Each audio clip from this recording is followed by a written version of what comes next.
Welcome to Midnight Science Stories. Tonight, we explore something deeply human, something everyone experiences, and often worries about: forgetting. Why do memories fade? Why do names disappear seconds after being introduced? Why do entire years feel blurred, while a single moment stays vivid forever? Tonight, we'll gently uncover the science behind forgetting, not in a rushed way, but slowly, calmly, as your mind unwinds.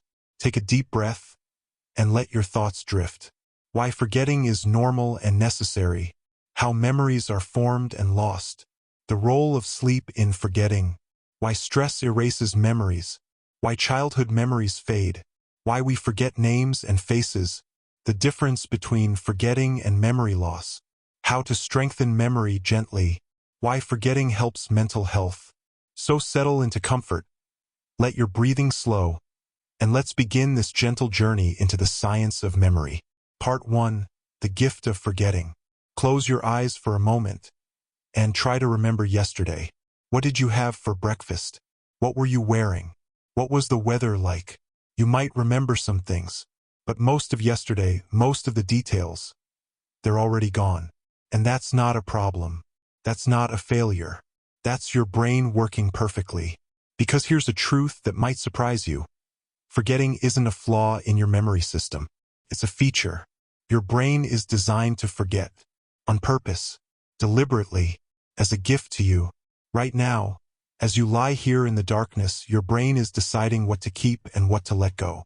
It's sorting through today's experiences, determining what matters, what deserves to be preserved, and what can safely dissolve into the void. This isn't laziness. This isn't your brain malfunctioning. This is intelligence.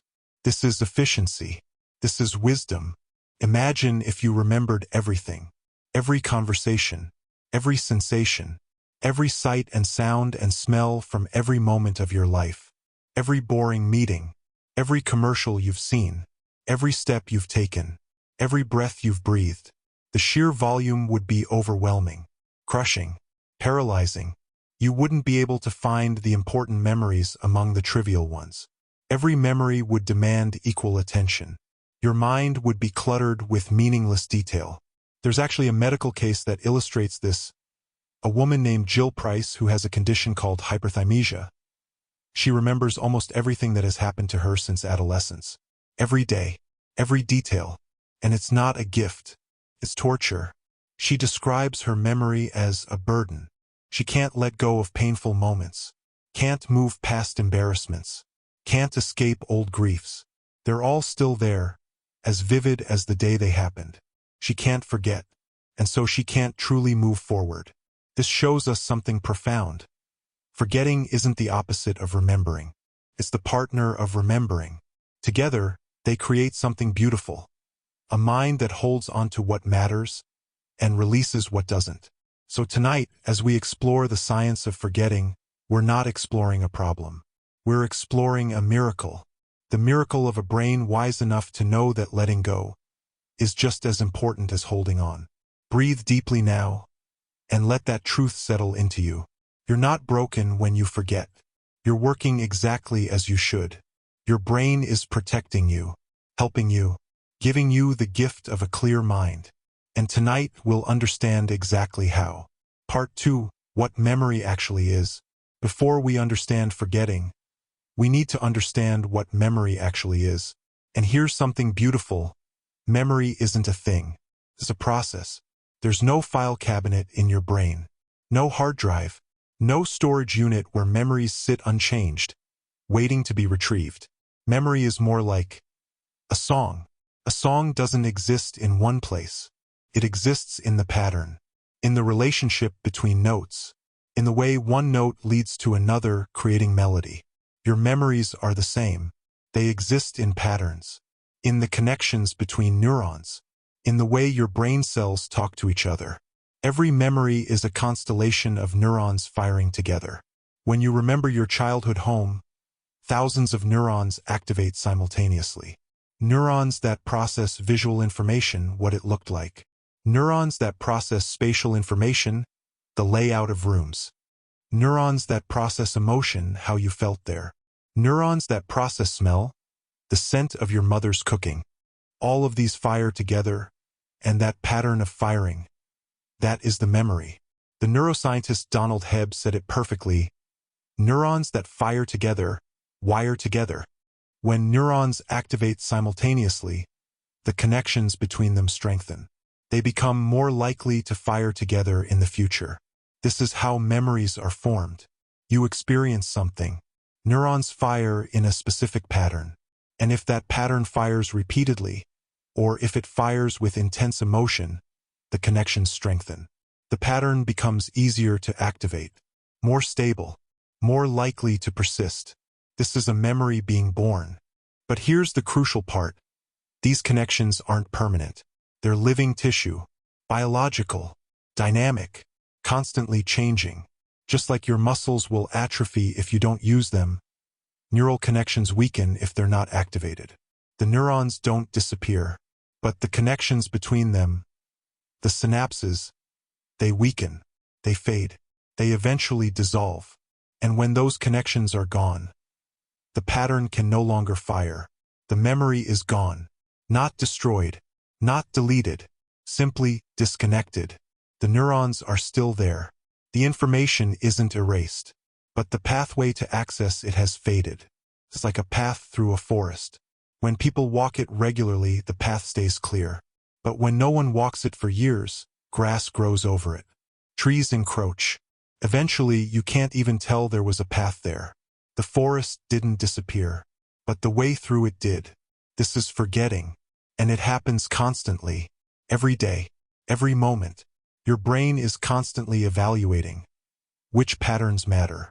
Which connections should I maintain? Which pathways should I preserve? And it makes decisions. Biological decisions.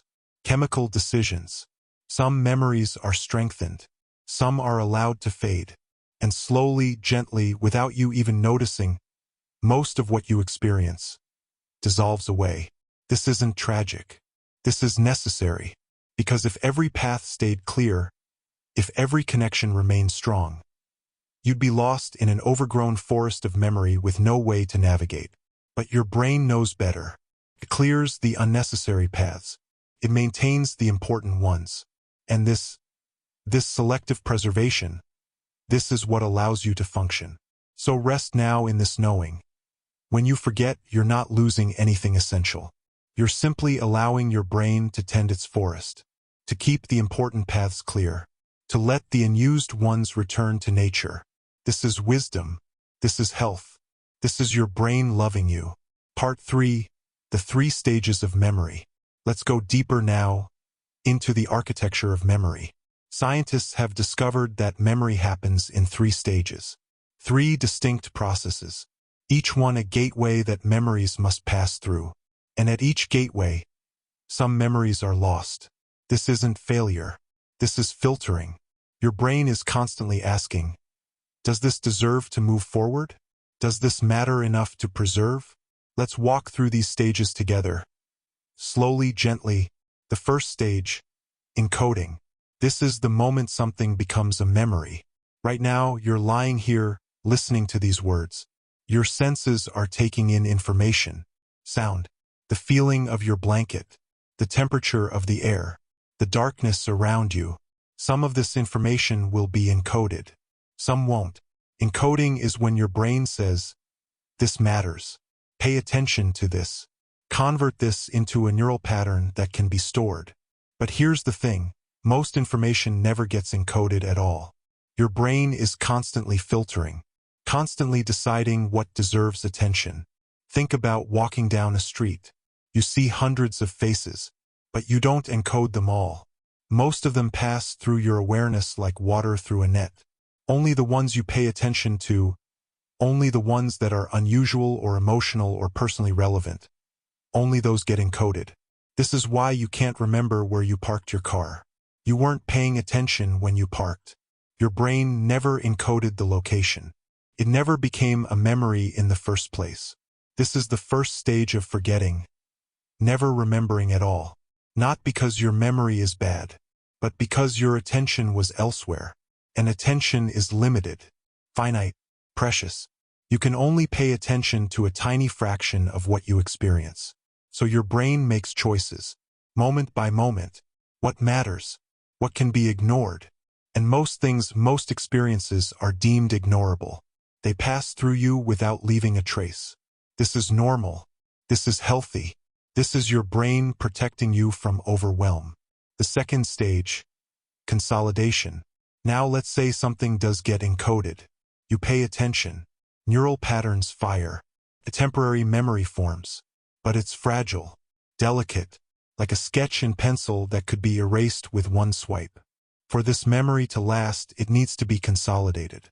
Consolidation is the process of converting temporary neural patterns into more stable, long-term connections. And this happens primarily during sleep. Yes, sleep. While you're lying here, drifting, resting, your brain is working. It's replaying the day's experiences, reactivating the same neural patterns that fired during the day, strengthening the connections, moving information from temporary storage to more permanent storage. This is why sleep is so crucial for memory. Without sleep, consolidation doesn't happen properly. The memories never stabilize. They remain fragile, and they fade quickly. But even with good sleep, not all memories get consolidated. Your brain is still choosing, still evaluating. Which experiences were emotionally significant? Which ones are relevant to your goals? Which ones connect to existing knowledge? The ones that pass these tests get consolidated. The connections are strengthened. The memory becomes more stable. The ones that don't, they're allowed to fade. By morning, many of yesterday's experiences are already gone. Not because you slept badly, but because your brain decided they didn't need to be kept.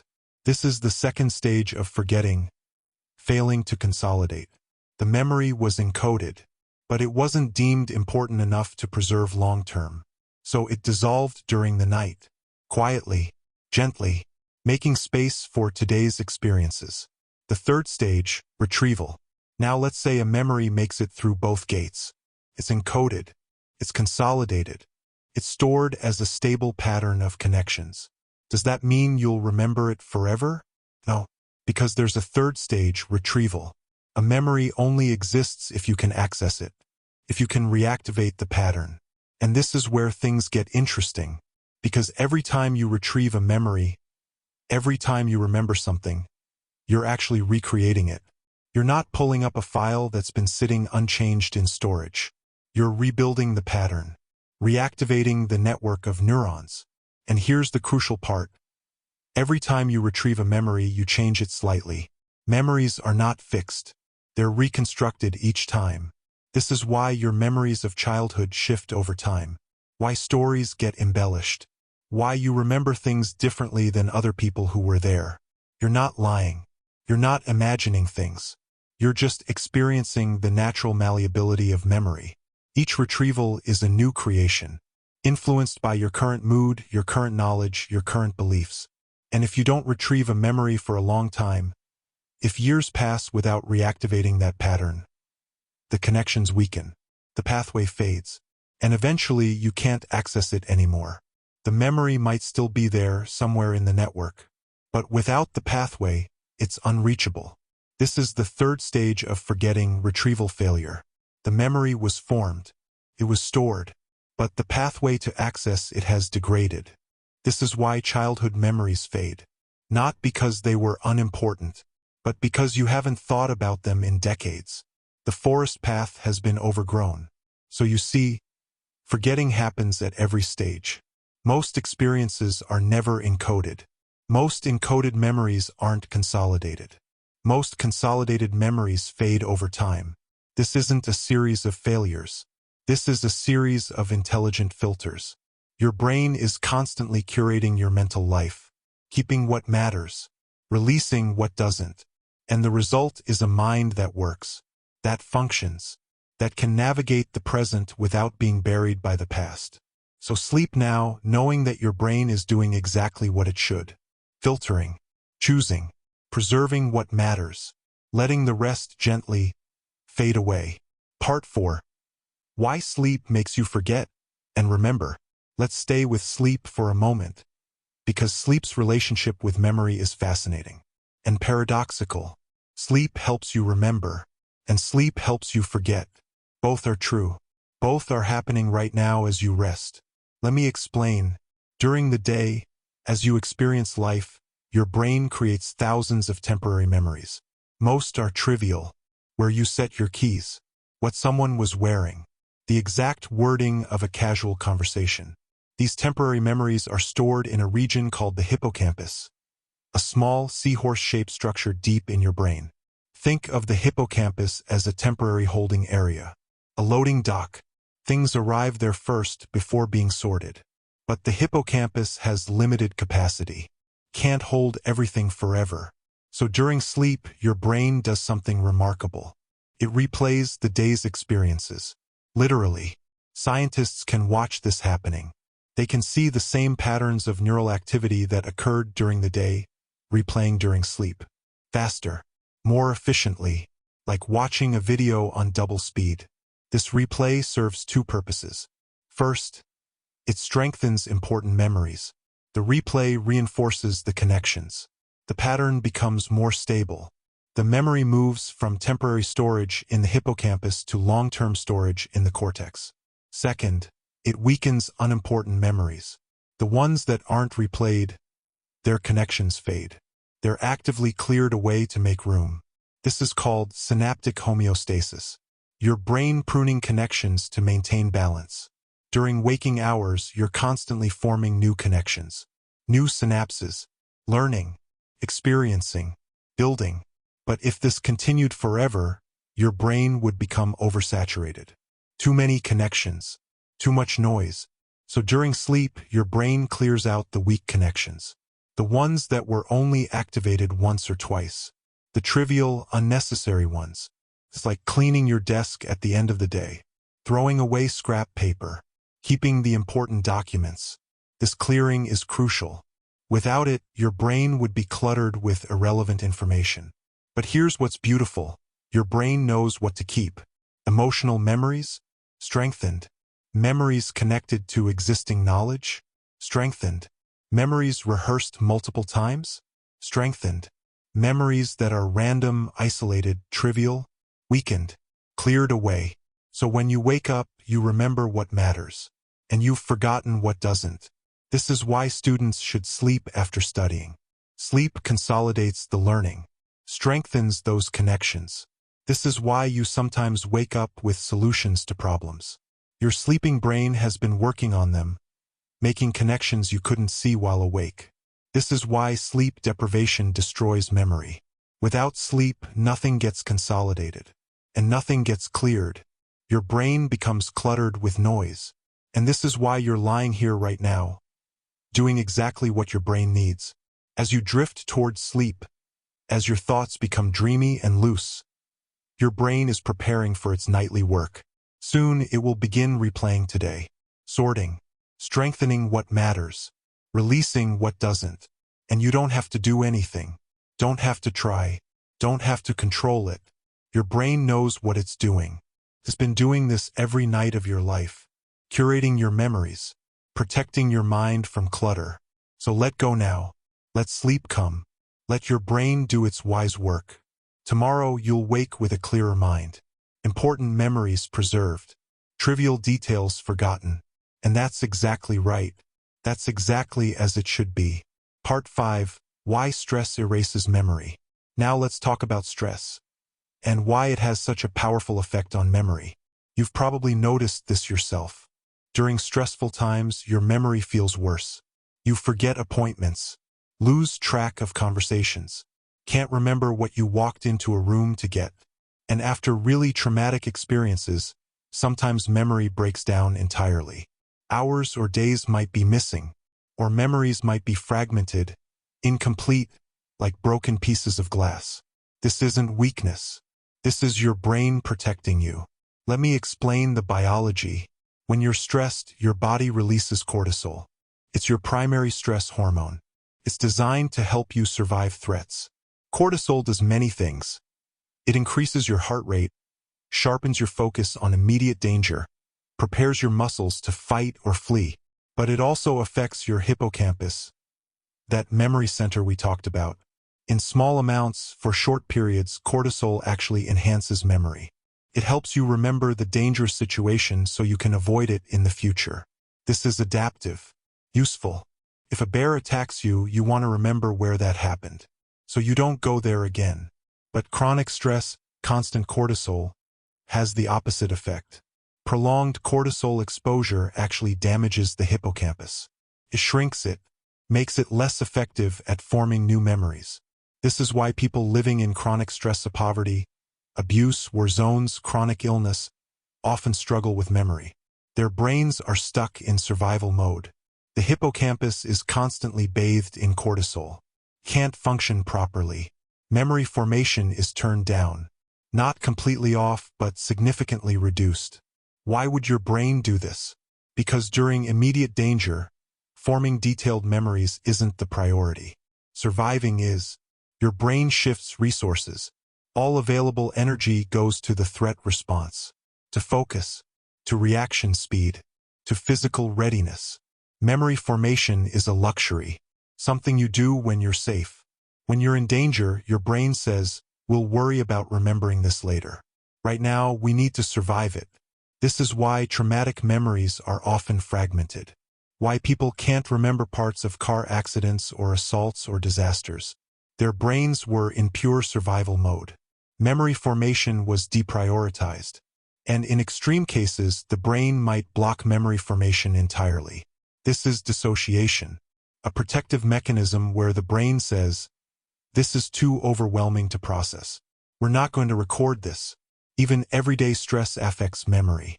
When you're anxious about work, worried about relationships, overwhelmed by responsibilities, your cortisol is elevated. Not to traumatic levels, but elevated. Chronically elevated. And your memory suffers. You forget small things, lose focus, can't seem to hold information. You might think you're developing a memory problem.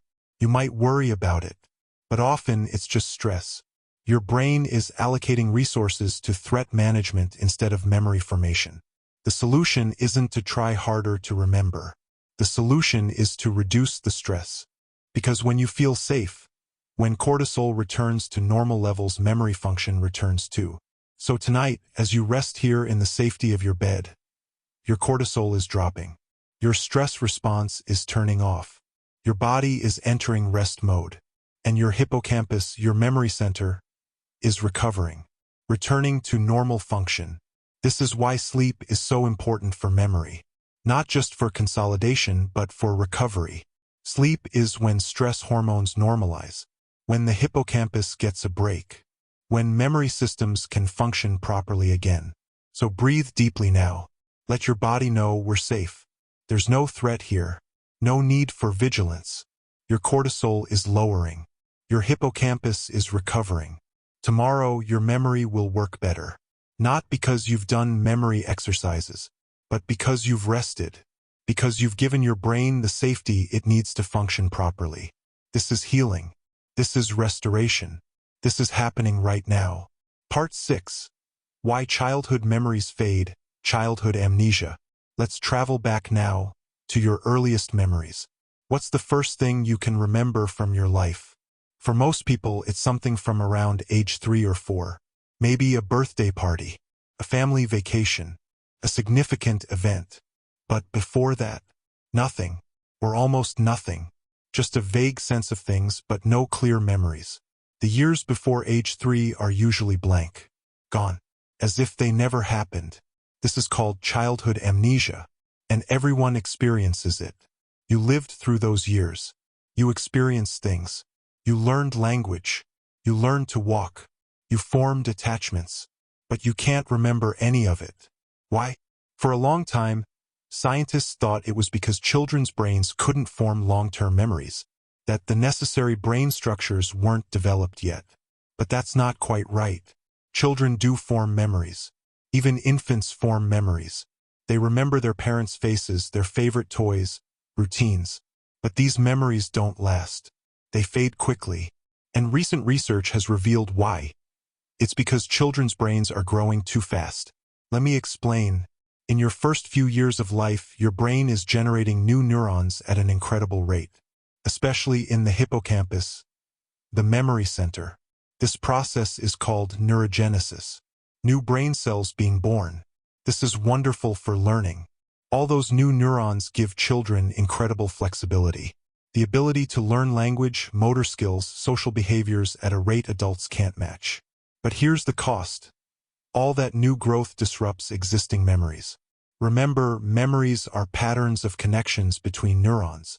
When new neurons are constantly being added, existing patterns get disrupted. It's like trying to maintain a path through a forest while new trees are constantly being planted. The path keeps getting obscured. By age 3 or 4, the rate of neurogenesis slows down. Your brain stabilizes, and suddenly memories can persist. The paths stay clear because the forest has stopped rapidly growing. This is why your earliest memories start around this age. Not because you couldn't form memories before, but because the memories formed earlier couldn't survive the rapid brain growth. There's something bittersweet about this, isn't there? Your earliest years, the years that shaped so much of who you are, you can't remember them. Your first word, your first steps, the first time you recognized your mother's face.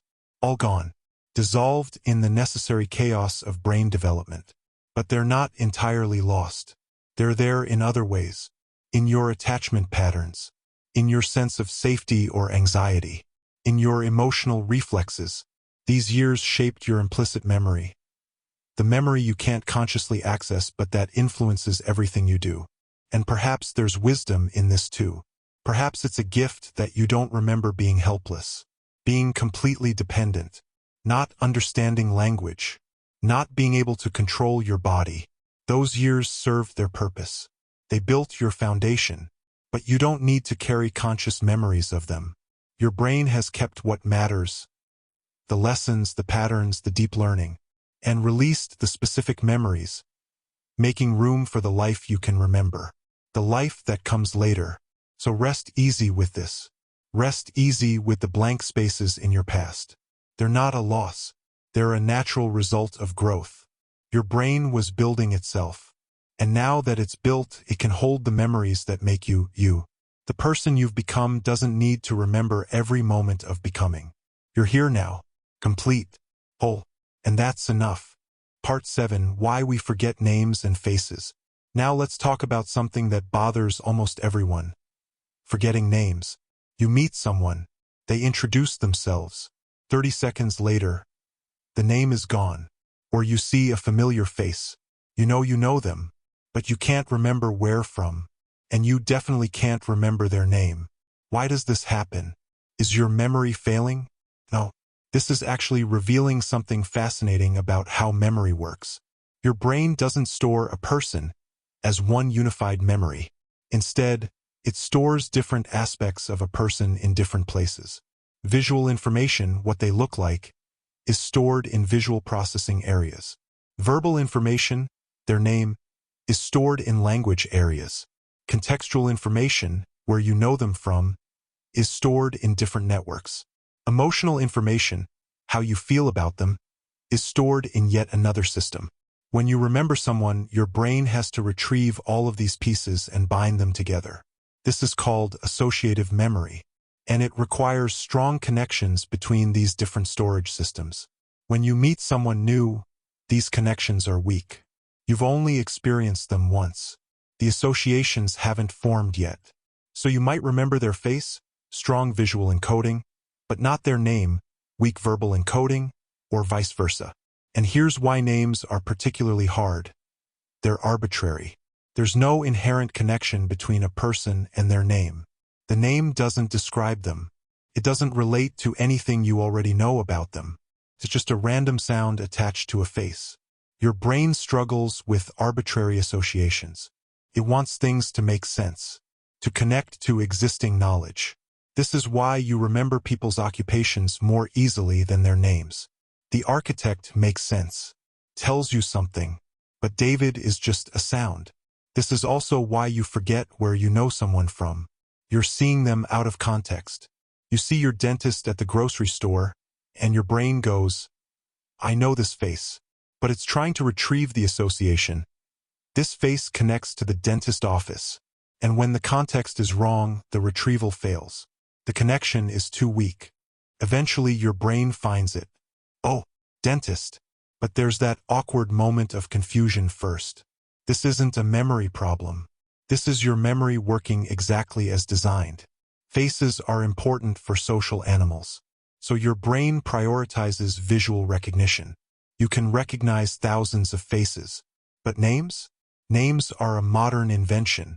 Your brain didn't evolve specialized systems for remembering arbitrary verbal labels, so names slip away easily, especially if you don't use them repeatedly, especially if there's no emotional connection. And you know what? This is okay. Everyone forgets names. Everyone, even people with excellent memories. It's not a sign of cognitive decline. It's not disrespectful. It's not a character flaw. It's just how human memory works. So be gentle with yourself when you forget a name. It's normal. It's universal. And if you want to remember names better, the solution is simple: repetition and association. When you meet someone, use their name immediately. Nice to meet you, Sarah. Use it again in conversation. So, Sarah, what brings you here? Create an association. Sarah, like my cousin Sarah. Or, Sarah has red hair, like a sunset. These strategies work because they create stronger connections. Multiple pathways to the same information. But even with these techniques, you'll still forget sometimes. Because your brain is making decisions about what matters. What deserves the limited resources of long-term memory. And a name you heard once with no emotional significance often doesn't make the cut. And that's okay. That's your brain working efficiently, letting go of the trivial to make room for what really matters. Part 8. The difference between normal forgetting and memory loss. Now we need to address something that might be on your mind. How do you know if your forgetting is normal, or if it's something to worry about? Because there is a difference. There is a line between normal forgetting and pathological memory loss. And tonight, in this gentle space, let's talk about it clearly. Normal forgetting happens to everyone. Every age. Every day. You forget where you put your keys. You forget someone's name. You walk into a room and forget why. You can't remember what you ate for lunch 3 days ago. This is normal. This is your brain filtering. This is healthy forgetting. Normal forgetting usually involves trivial information, what you wore last Tuesday, information you weren't paying attention to, where you parked, names and words. They're on the tip of your tongue. Details but not the main event. You remember the party but not what you wore. And here's the key: with normal forgetting, you usually remember eventually. Maybe later that day. Maybe when someone reminds you. Maybe when you see a cue. The memory isn't gone. The retrieval pathway is just temporarily weak. But with a little help, you can access it. Pathological memory loss is different. It involves forgetting things that should be easily accessible. Recent events. Important information. Things you use every day. Someone with dementia might forget conversations that happened an hour ago. They might forget they already ate breakfast and ask for breakfast again. They might forget how to do familiar tasks. They might get lost in familiar places. Forget the names of close family members. Not recognize their own home. And here's the crucial difference. With pathological memory loss, the memory isn't temporarily inaccessible. It was never properly formed. Or it's been damaged. No amount of cueing brings it back. But here's what you need to know. If you're worried about your memory, that's actually a good sign. People with dementia typically don't worry about their memory. They don't notice the gaps. They confabulate without realizing it. If you're aware that you're forgetting more than usual, if you're concerned about it, your awareness systems are working fine. More often, increased forgetting is due to stress. Remember the cortisol effect, poor sleep, no consolidation happening, depression or anxiety. They affect encoding medication side effects. Many medications affect memory. Normal aging? Yes, memory does change with age, but not dramatically. Normal aging does involve some memory changes. Processing speed slows down. Takes longer to encode new information. Retrieval is slower. but the ability to form new long-term memories remains intact. Older adults can learn new things just fine. It just takes a bit more time and repetition. If you're in your 40s, 50s, 60s and noticing you forget names more, or lose your train of thought sometimes, or can't remember where you put your glasses, this is normal. This is not dementia. This is your brain aging naturally. Like your eyes need reading glasses as you age, your memory needs a bit more time and support. But it's still working, still functioning, still you. So if you're lying here worried about your memory, take a breath. Most forgetting is normal, healthy, necessary. And if you're genuinely concerned, if forgetting is interfering with your daily life, then talk to a doctor. Get evaluated. Put your mind at ease. But chances are you're fine. You're normal. You're just human. And tonight, let that worry go. Let it dissolve into the darkness around you. Your memory is working. Your brain is functioning. You're okay. And tomorrow you'll remember what matters. The rest can safely fade away. Part 9. How memory changes through life. Let's take a gentle journey now through the lifespan of memory. Because memory isn't static. It changes as you change. And understanding this can bring such peace. Infancy and early childhood. As we discussed, these years are marked by rapid forgetting. Neurogenesis is so fast that memories can't stabilize. But babies are learning at an incredible rate. Language, faces, cause and effect, social rules. This learning is mostly implicit, not conscious. They're forming procedural memories, how to do things, and emotional associations. These memories last. They become part of who they are. But they can't consciously remember specific events. Childhood and adolescence. Around age 4 to 7, explicit memory strengthens. Children can form lasting episodic memories, memories of specific events. But their memory is still less efficient than adults. They need more repetition. They're still building cognitive strategies. During adolescence, the brain undergoes massive reorganization. The prefrontal cortex develops. Executive functions improve. Memory becomes more strategic. Teenagers learn to use mnemonics, organization, rehearsal. But the emotional system, limbic system, develops faster than the regulatory system, prefrontal cortex. This is why adolescent memories are often emotionally intense. Why high school memories stay so vivid. The emotions were strong, and strong emotions create strong memories. Young adulthood. Your 20s and 30s are peak memory years. Your brain is fully developed. Your processing speed is fastest. Your working memory is largest. You can encode quickly, consolidate efficiently, retrieve easily. This is when learning comes most naturally. New languages, new skills, complex information. Your brain is optimized for absorption. Middle age. In your 40s and 50s, you start noticing changes. Small ones, subtle ones. Names take longer to retrieve. You walk into rooms and forget why more often. You occasionally lose your train of thought. This is normal. This is not disease. What's happening is processing speed is slowing. Your brain isn't encoding or retrieving quite as fast. But wisdom grows. Your accumulated knowledge is vast. Your ability to see patterns, make connections, understand complexity. This actually improves. You're trading speed for depth. And most middle-aged people compensate beautifully. They write things down, use calendars, develop systems. Older adulthood. In your 60s, 70s, 80s, and beyond, memory continues to change. Encoding new information takes longer. You need more repetition, more context, more connections to existing knowledge. Retrieval slows. The right word doesn't come as quickly. You know it, but it takes time to access. But here's what's beautiful. Crystallized intelligence remains strong. Your vocabulary, your general knowledge, your lifetime of learning. This doesn't fade. These memories are so deeply consolidated, so frequently accessed, that they're stable. And emotional memory, particularly positive emotional memory, often gets better with age. Older adults remember positive experiences more than negative ones. This is called the positivity effect. The brain naturally biases toward positive memories as you age. Perhaps this is wisdom. Perhaps your brain is curating your life story to emphasize the good, to bring peace. The pattern. Do you see the pattern? Memory changes through life, sometimes stronger, sometimes different, never exactly the same.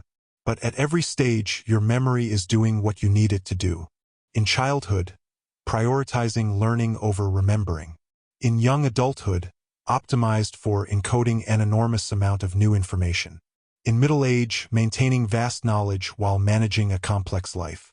In older age, preserving what matters most while letting processing speed slow. This is natural. This is beautiful. This is the arc of a human life. So wherever you are in this journey, however your memory feels right now, know that it's okay. It's exactly right for where you are. And tomorrow, your memory will serve you. Maybe not perfectly, but well enough. Always well enough. Part 10, How to Strengthen Memory Gently. Now let's talk about strengthening memory. But gently, kindly, without pressure. Because the best way to improve memory isn't through frantic effort. It's through gentle support. Giving your brain what it needs. Creating conditions for memory to thrive. Sleep. This is first because it's most important. If you do nothing else, prioritize sleep. 7 to 9 hours. Consistent timing. Dark room. Cool temperature. This is when consolidation happens. When memories are sorted and strengthened. When your brain clears out the clutter. Every night of good sleep is an investment in memory. Tension. Most forgetting happens because information was never encoded. And encoding requires attention. So practice presence. When someone tells you their name, really listen. Repeat it. Focus on them. When you park your car, pause for a moment. Notice where you are. Create a mental snapshot.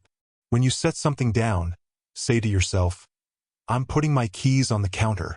This conscious attention dramatically improves encoding. Not through effort, but through presence. Stress management. Remember cortisol's effect on the hippocampus. Chronic stress physically impairs memory formation. So anything that reduces stress supports memory. Meditation, exercise, time in nature, connection with others. These aren't luxuries. They're memory tools. Movement. Physical exercise increases blood flow to the brain. Promotes neurogenesis. It releases growth factors that support neural health. Even walking helps. Even gentle movement. Your brain benefits from your body moving. Connection and meaning. Memories that connect to existing knowledge are easier to remember. So when learning something new, ask, how does this relate to what I already know? Memories with emotional significance are easier to remember. So find meaning in what you're trying to learn. Why does this matter to you? Why is this interesting? What does it connect to in your life? Repetition with variation. The more you retrieve a memory, the stronger it becomes. But simple repetition is boring and inefficient. Instead, retrieve information in different contexts, at different times, with different cues. This creates multiple pathways to the same information. More ways to access it. Forgive yourself. This might be the most important one. When you forget, don't panic. Don't berate yourself. Don't spiral into worry about cognitive decline. Just acknowledge it. Oh, I forgot that. That's okay. Most things don't need to be remembered. Your anxiety about forgetting actually makes forgetting worse. Stress impairs memory. Remember? So the kindest thing you can do for your memory is to be kind to yourself when it fails. These aren't tasks to add to an already overwhelming life. These are gentle supports. Things that happen to also benefit memory while making your whole life better. Sleep well. Pay attention. Manage stress. Move gently. Find meaning. Be kind to yourself. These aren't memory exercises. They're life practices. And as a natural side effect, your memory improves. Not because you're trying harder, but because you're living in a way that supports how memory naturally works. And that's enough. More than enough. Part 11. Why forgetting helps mental health. Now we come to something profound. Something that might change how you think about forgetting entirely. Forgetting isn't just necessary for cognitive function. It's essential for emotional health. The ability to forget is what allows you to heal, to move forward, to live without being crushed by the past. Let's explore this gently. Emotional regulation through forgetting. When something emotionally intense happens, positive or negative, the immediate memory is extremely vivid. Every detail sharp, every sensation preserved. But over time, if the memory is emotionally painful, your brain begins to soften it. Not erase it, but blur the edges. Reduce the emotional intensity. Let some details fade. This is adaptive forgetting. Your brain protecting you from being overwhelmed by painful memories. After a breakup, initially every small detail might trigger pain. Their laugh, the restaurant you went to, the song you both liked. But slowly, gently, your brain weakens these associations. The memories remain, but they hurt less. The emotional charge fades. This isn't avoidance. It's healing. Your brain is allowing you to move forward without being trapped in the past. PTSD and the failure to forget. Sometimes this system breaks down. In PTSD, traumatic memories don't soften over time. They remain vivid, intrusive, emotionally raw, as if the trauma is happening now, not then. This is a failure of adaptive forgetting. The memory remains too strong. The emotional associations don't weaken. And it's torture. People with PTSD can't move forward because the past won't stay in the past. This shows us how crucial forgetting is. When it doesn't happen, when memories stay too vivid, mental health suffers profoundly. Rumination and memory. Depression and anxiety often involve repetitive, intrusive thoughts. Rumination. Going over the same painful thoughts again and again. And here's the problem. Every time you retrieve a memory, you strengthen it. So rumination actually makes painful memories stronger, more accessible, harder to escape. The very act of trying to process, trying to understand, trying to solve, keeps reactivating the painful pattern. This is why distraction can be therapeutic. Not as avoidance, but as allowing the painful memory to weaken through non-use. When you stop thinking about something, the neural pathways gradually fade. The memory becomes less accessible. This is healthy forgetting. This is your brain helping you. The gift of impermanence.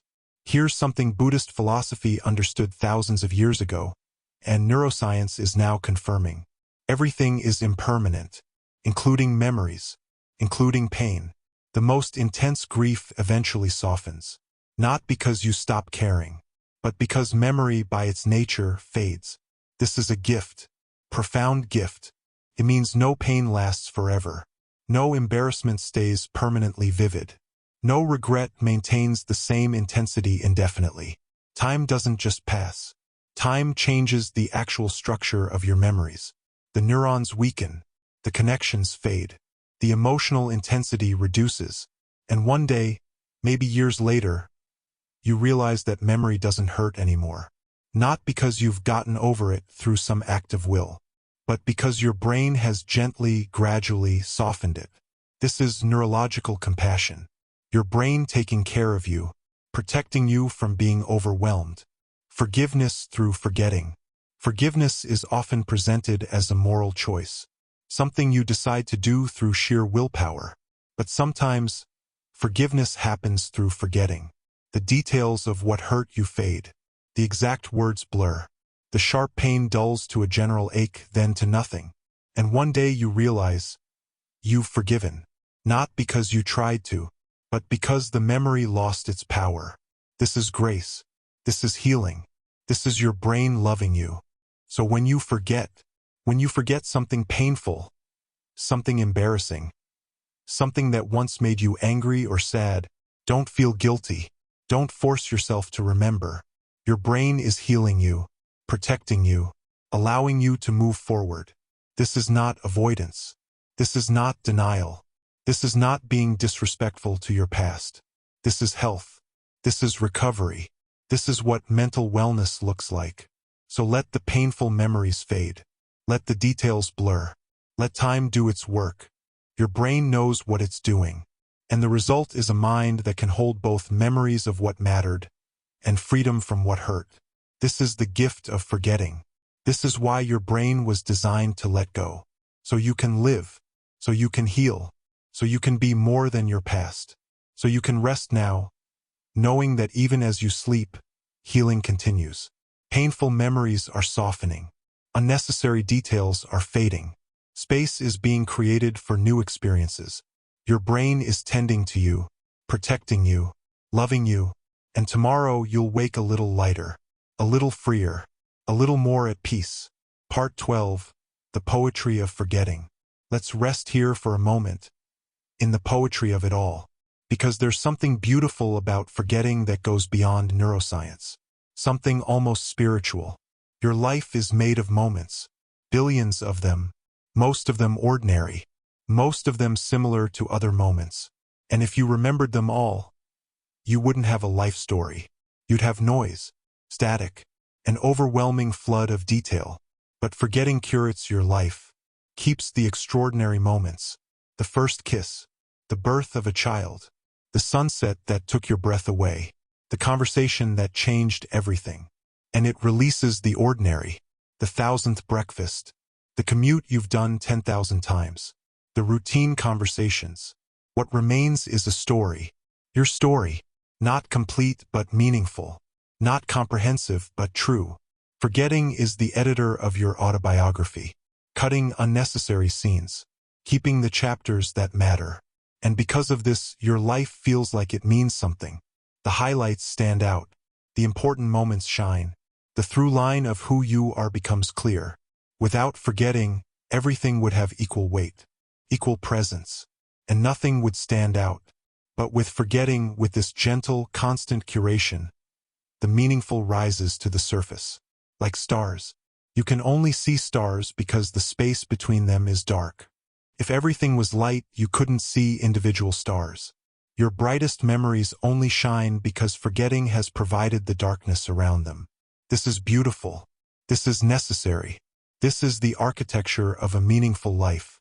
And there's something else. Forgetting creates mystery, space, room for wonder.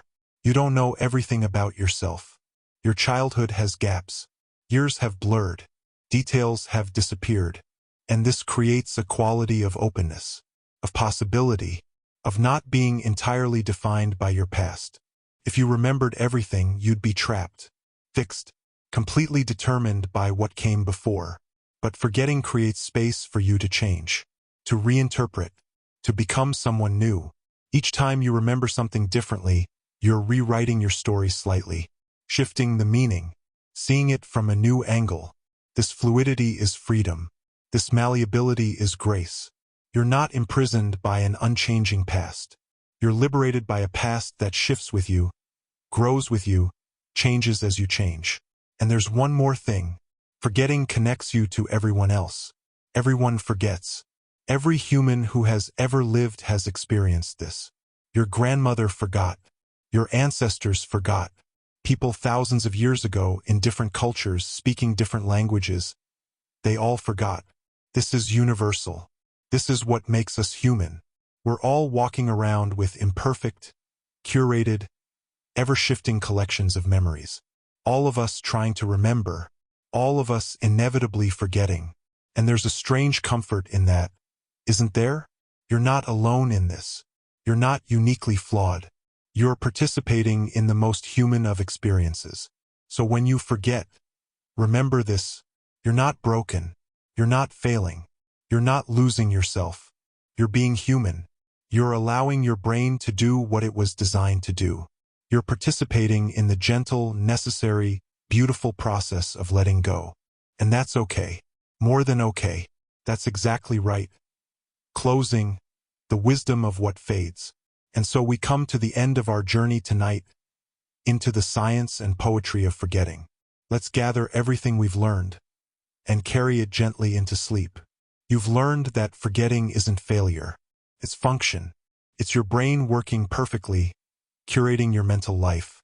You've learned that memory is a process, not a storage unit. That every memory is a pattern of neural connections that strengthens with use and fades without it. You've learned about the 3 stages where forgetting happens: encoding, consolidation, and retrieval. And that at each stage your brain is choosing, filtering, deciding what deserves to be kept. You've learned that sleep is when this curation happens, when important memories are strengthened and trivial ones are released. And that right now, as you rest, this is happening. You've learned that stress impairs memory through cortisol, but that rest restores it. That the safe darkness around you right now is allowing your memory systems to recover. You've learned why childhood memories fade, why names slip away, why forgetting increases with age but doesn't mean disease, why most forgetting is normal, healthy, necessary.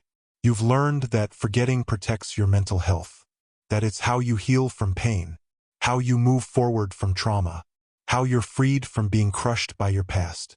You've learned that forgetting is the editor of your life story, keeping what matters, releasing what doesn't, creating meaning from the chaos of experience. And most importantly, you've learned to be gentle with yourself when you forget. Because forgetting isn't a sign that you're losing your mind. It's a sign that your mind is working. Your brain is wise, compassionate, constantly working to protect you, support you, help you function in an overwhelmingly complex world. And tonight, it's doing exactly what it should. As you drift toward sleep, memories from today are being sorted. Important ones are being strengthened. Trivial ones are being allowed to fade. Neural pathways are being pruned. Cortisol is dropping. Your hippocampus is recovering. Space is being created. Clutter is being cleared. Your mind is being organized. You don't have to do anything. Don't have to try. Don't have to control it. Your brain knows what it's doing. It's been doing this every night of your life. So trust it now. Let go. Let sleep come. Let today's unnecessary details dissolve. Let what matters settle into long-term storage. Let your memory system do its wise work. Tomorrow you'll wake with a clearer mind. Not remembering everything, but remembering enough. Remembering what matters. Forgetting what doesn't. And that's exactly right. That's exactly as it should be. So sleep now, dear listener. Let the memories fade that need to fade. Let the ones that matter shine through. Let your brain curate your life with wisdom you can't consciously access but can absolutely trust. You are not your memories. You are the consciousness experiencing them. And even as memories change and fade and shift, you remain constant, aware, alive. And tomorrow when you wake, you'll still be you, with enough memory to navigate the world, with enough forgetting to stay sane, with the perfect balance of holding on and letting go. Good night, beautiful mind. May your forgetting be gentle. May your memory be kind. May tomorrow bring exactly what you need to remember. And may everything else softly, peacefully fade away.